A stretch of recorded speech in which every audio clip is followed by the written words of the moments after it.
USAID is an agency that let us all down. I've been advocating for soft power for my entire time up here. And what I have seen makes me sick to my stomach. I am for helping starving people. I am for clean water. I am for making sure that we have ability to combat China and Africa, that we show up with the best of America. But Samantha Powers has been just texting me morning, noon, and night. Samantha, look in the mirror. The reason USAID is going to cease to exist as it did before is because it should. I can't go home and say, this is soft power. Operas, whatever agenda you got, needs to be focused on making America safer and prosperous for working with people. So USAID is a victim of their own excesses.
Let's start with the USAID scandal. If you want to know why the left is so committed to this cause, it's not that they care about feeding the impoverished or giving medicines to the sick. Those programs will continue. It's because they found a way to use taxpayers' money to push their insane far-left agenda. Here is Trump advisor Stephen Miller explaining. The USAID was a slush fund, first of all, for left-wing projects around the globe, like gender surgeries around the world, diversity, equity, and inclusion policies, crazy Green New Deal climate scams. It was funding an army of left-wing activists, these NGOs, non-governmental organizations. They get billions and billions of dollars, and they use that money to then infiltrate corporate America. Resettle, for example, at taxpayer expense, millions of illegal aliens into this country. This mammoth left-wing power structure, plus left-wing media, wasn't organic. It wasn't created naturally. It was funded by taxpayer dollars. And that is why they are screaming and screeching so loud now, is because President Trump is cutting off the slush fund to the organizations that hate and hurt America. And that's the biggest point there, Kosha. These movements were not organic. It was funded by taxpayers, unwitting taxpayers.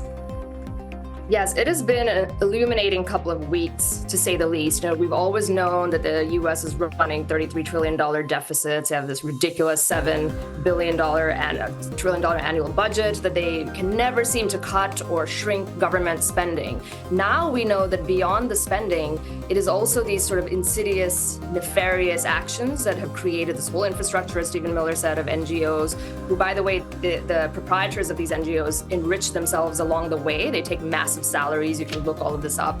When you combine 1099s with USAID, and then on top of that, they sort of astroturf, which is effectively what he was saying, these issues domestically and internationally. And it's really illuminating that the groundswell of support that maybe people thought we were battling with left-wing ideology, climate and DEI and all the rest of it, is actually not really there. There's no grassroots support for it, but it is top-down by definition, funded by USAID and even other organizations that now Trump is beginning to look into.